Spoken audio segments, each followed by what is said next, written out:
Halo teman-teman, izinkan saya memperkenalkan diri sebelumnya. Nama saya Sokyo Regent dari Prodi Ilmu Komunikasi. Di dalam video ini, saya ingin menjelaskan 25 teori komunikasi yang saya ketahui.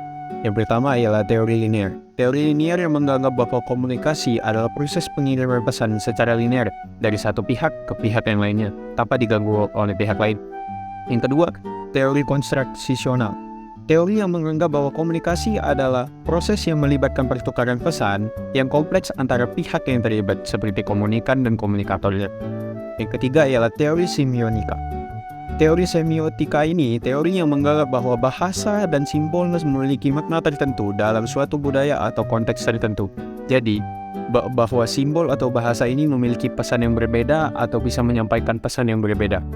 Yang keempat ialah teori sosial konstruksi. Teori ini menganggap bahwa realitas sosial dibentuk oleh interaksi sosial dan budaya yang berbeda. Yang kelima adalah teori efek. Teori yang menganggap bahwa komunikasi memiliki efek tertentu pada pihak yang terlibat, baik itu positif maupun negatif. Teori yang keenam adalah teori uses and gratification. Teori yang menganggap bahwa individu memilih media dan pesan tertentu untuk memenuhi kebutuhan dan keinginan mereka sendiri. Yang ketujuh ialah teori penetrasi sosial. Teori ini yang menganggap bahwa hubungan interpersonal cenderung menjadi lebih dekat dan intim seiring waktunya. Semakin lama ia menjalani komunikasinya, semakin dekatlah mereka. Yang kedelapan ialah teori kecerdasan emosional. Teori yang menganggap bahwa kecerdasan emosional dapat mempengaruhi kualitas hubungan interpersonal dan kemampuan untuk berkomunikasi secara efektif. Jadi, suatu emosional dapat mempengaruhi seseorang untuk bagaimana mereka berkomunikasi.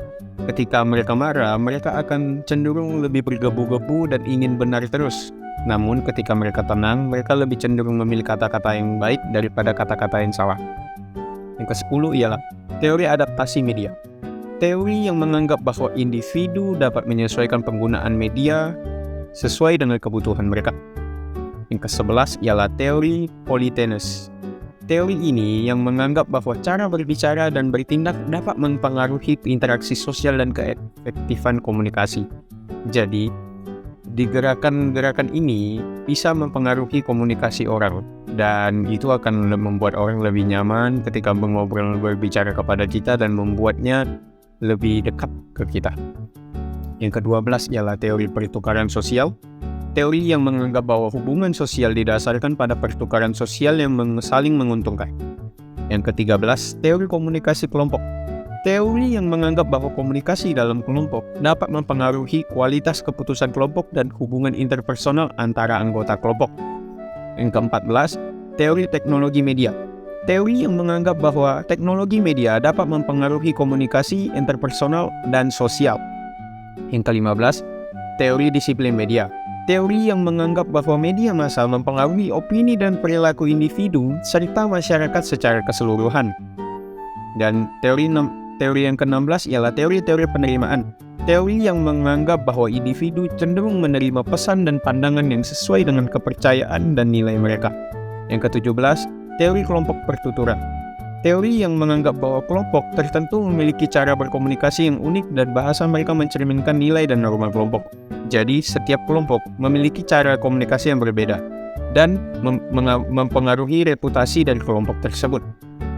Yang ke-18 ialah teori jaringan sosial. Teori ini yang menganggap bahwa hubungan sosial terbentuk melalui jaringan dan koneksi antara individu dan kelompok. Secara tidak langsung, itu mengatakan bahwa ini bisa menambah relasi kita, dari kita berteman dari satu lain ke yang lainnya. Ke-19 ialah teori psikologi sosial. Teori yang menganggap bahwa psikologi individu sangat mempengaruhi antara individu yang lainnya.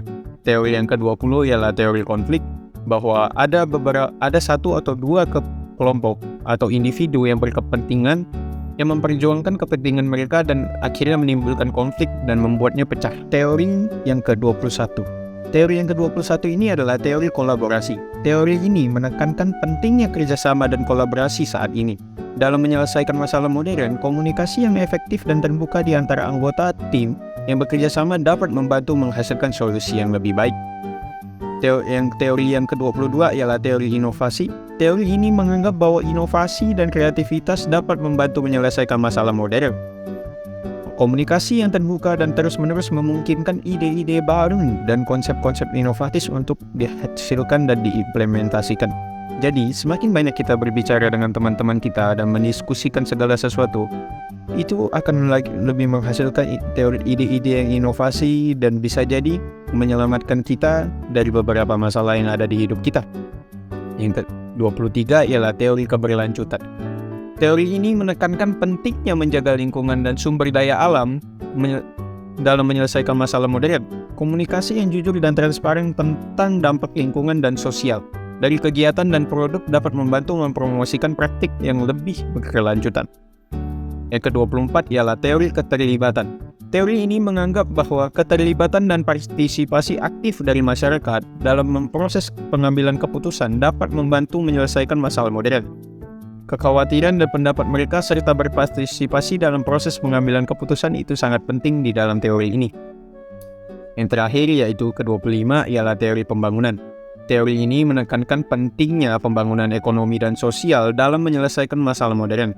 Komunikasi yang efektif dan terbuka memungkinkan informasi tentang program dan kebijakan pembangunan untuk dicapai dan dipahami oleh semua orang yang terlibat. Sekian dari saya ucapkan selamat tinggal dan terima kasih.